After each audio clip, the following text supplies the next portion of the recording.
In 1975, Jaws was a phenomenon. It set the mold for modern blockbusters. It pulled in $260 million domestic to be the top-grossing movie of the year in a blowout. Combine the box office for the top 4 other films and they still don't outgross Jaws.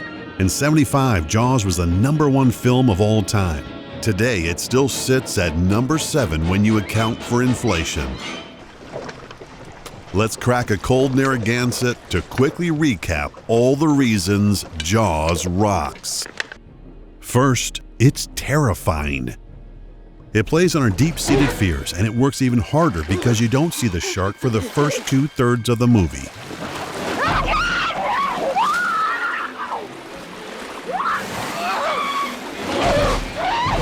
Next, it's expertly made. It's Spielberg blossoming into Spielberg. Third, it's got a powerhouse cast of 3, with each of them crushing it. Number 4, the movie has the guts to kill a dog and a child in the same scene. Number 5, the music. It's one of the most iconic scores ever.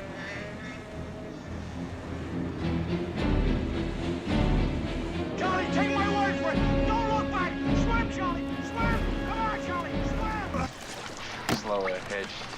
I can go slow ahead. Come on down and chum some of this shit.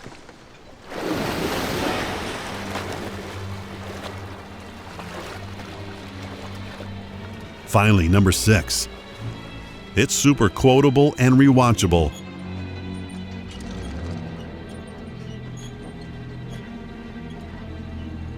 You're gonna need a bigger boat. But 3 sequels later, the franchise is dead as...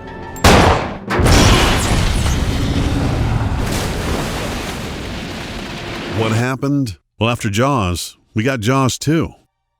We went from Spielberg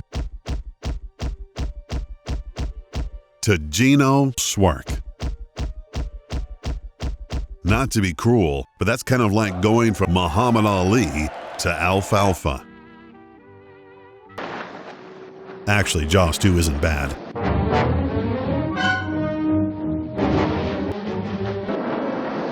It's got some iconic scenes from the water skiing sequence to poor Eddie meeting his end right in front of Miss Amity, Tina Wilcox.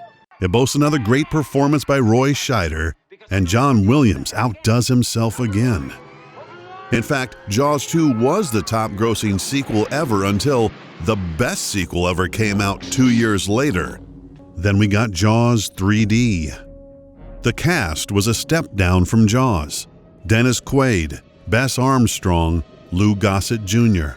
But how to best describe this movie? That is one big pile of shit. But we didn't bottom out there.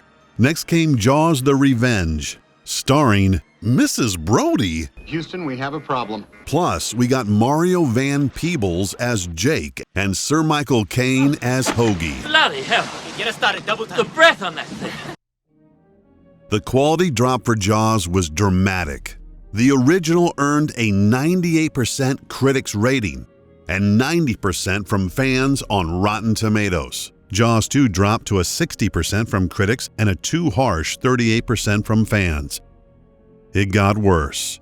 Jaws 3D plummeted to an accurate 13 and 17% respectively before the series bottomed out. Jaws: The Revenge earned an impressive 0.0.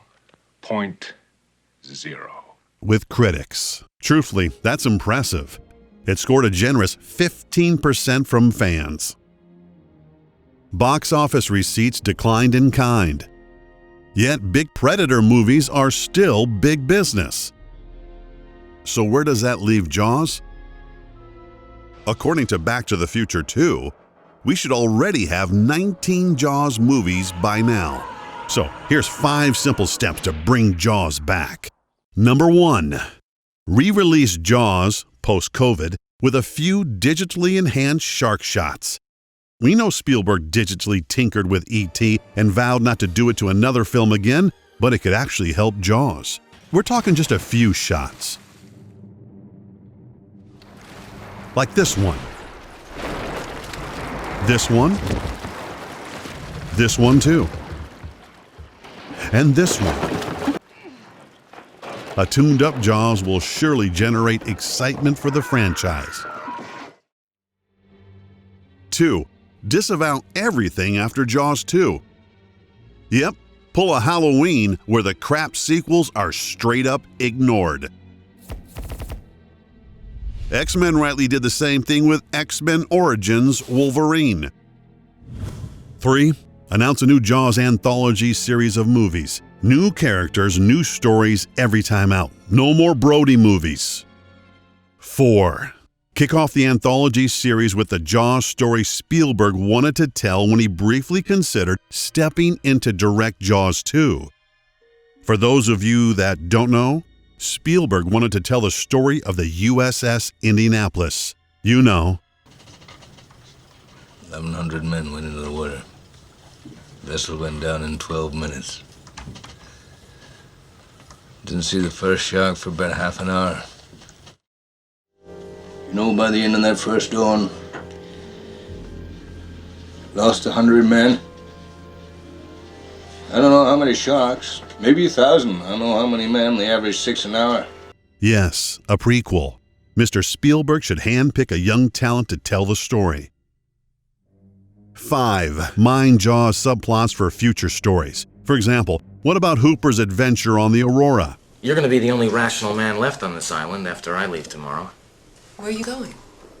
I am going on the Aurora. The Aurora, what is that? It's a floating asylum for shark fanatics. Pure research, 18 months at sea.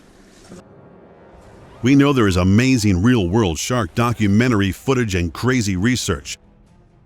Let's put Hooper into this environment when things take a terribly wrong turn. Or let's see what happened to Ben Gardner from Jaws. You know, this guy. When we get them silly bastards down in that rock pile, there'll be some fun. They'll wish their fathers had never met the mothers. Who became this guy.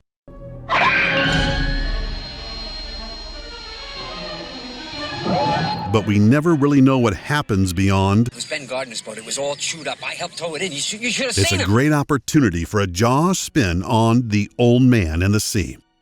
From there, keep telling great shark-triggered human dramas that have loose connections back to Amity. The Shallows is probably one of the best shark movies in recent memory.